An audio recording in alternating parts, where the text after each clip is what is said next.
Vectors क्या होते हैं?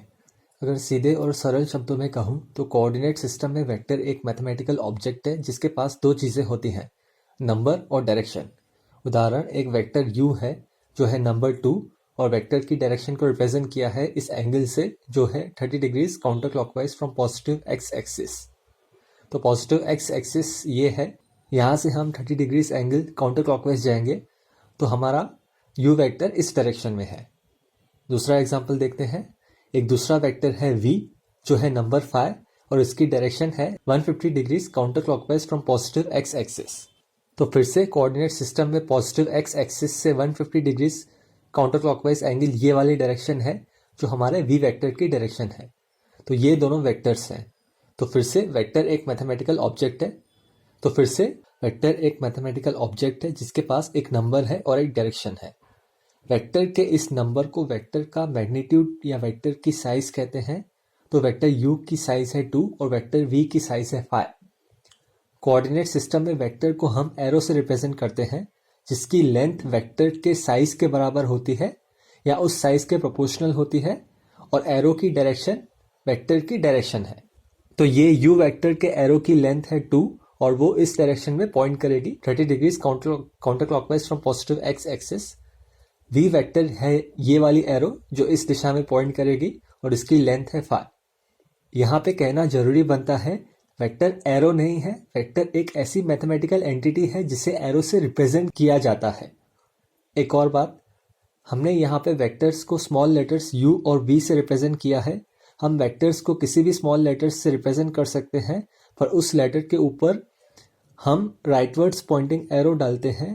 लेटर के ऊपर की एरो यह दर्शाती है कि ये मैथमेटिकल ऑब्जेक्ट एक वेक्टर है, मतलब इसके पास दो चीज़ें हैं, एक नंबर और एक डायरेक्शन।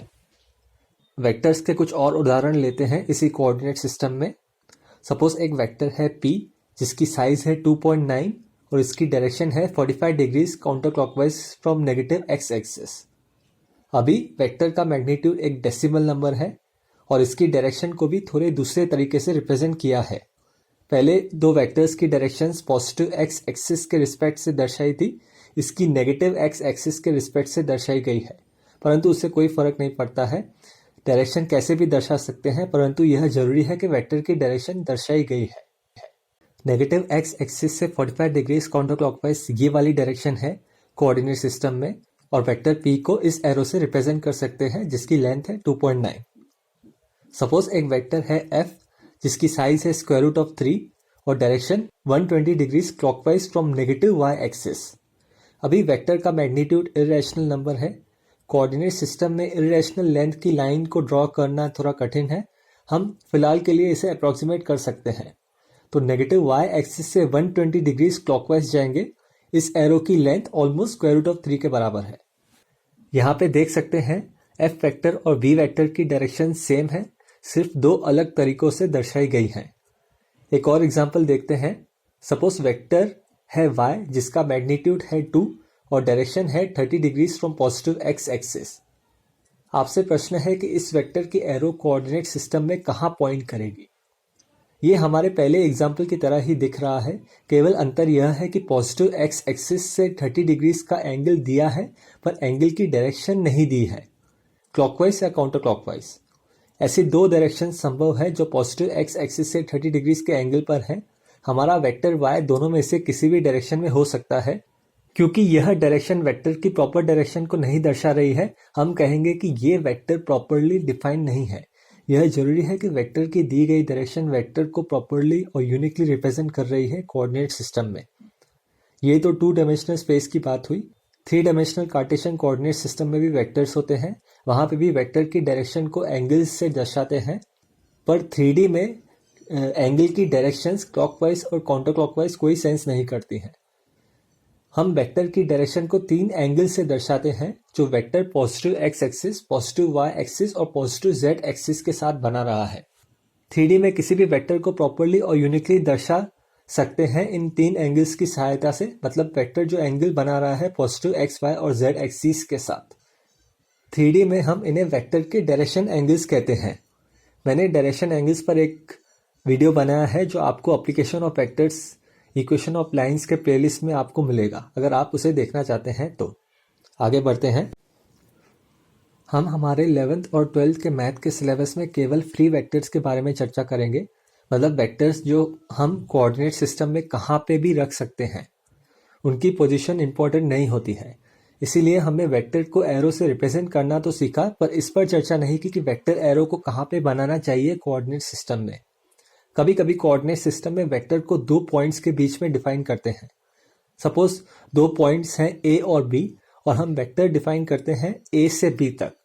हम इसे ऐसे भी देख सकते हैं, पॉइंट ए को पॉइंट बी तक ले जाने के लिए हमें ए को किस दिशा में लेके जाना पड़ेगा और कितना दूर लेके जाना पड़ेगा। इस वेक्टर को ए बी से और इसके ऊपर राइटवर्ड एरो डाल के डिनोट कर सकते हैं। पहला लेटर हमेशा वो होगा जिस पॉइंट से वेक्टर प्रारंभ हो रहा है, और दूसरा लेटर जहां पे वेक्टर समाप्त हो रहा है। क्योंकि हम केवल फ्री वेक्टर्स की चर्चा करते हैं, ऐसे वेक्टर्स को हम डिफाइन तो 2 पॉइंट्स के बीच में करते हैं, पर एक बार डिफाइन करने के बाद इसे कोऑर्डिनेट सिस्टम में कहाँ पे भी ले जाके रख सकते हैं। हमें केवल इतना ध्यान रखना है कि हम इसकी लेंथ और डायरेक्शन को कभी भी नहीं बदल रहे हैं।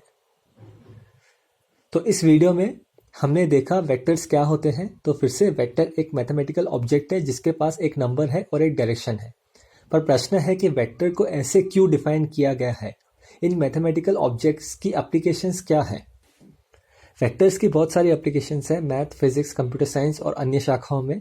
उदाहरण, मैथ्स में हम वेक्टर्स की सहायता से 3 डायमेंशंस में लाइन और प्लेन की इक्वेशन निकालना सीखते हैं।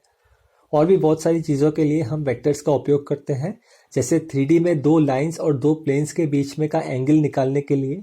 अगर 2 वेक्टर्स दिए हैं जो दोनों लाइंस को पैरेलल हैं, तो उन दोनों वेक्टर्स के बीच में एंगल वही है जो दोनों लाइंस के बीच में एंगल है।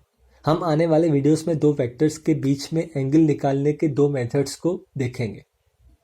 वेक्टर्स की अनेक एप्लीकेशंस को देखने से पहले हमें वेक्टर्स के बारे में बहुत सारी चीज़ों को समझना होगा। पहले उनके अनेक प्रकार और उनकी प्रॉपर्टीज़ को और ऑपरेशंस को जो वेक्टर्स पे अप्लाई होते हैं, जैसे वेक्टर एडिशन क्या होता है, वेक्टर मल्टीप्लिकेशन में डॉट प्रोडक्ट क्या होता है, क्रॉस प्रोडक्ट क्या होता है, और कई अन्य बातों को समझना आवश्यक है। तो हम आने वाले वीडियोस में यही करने वाले हैं। इस वीडियो को देखने के लिए धन्यवाद।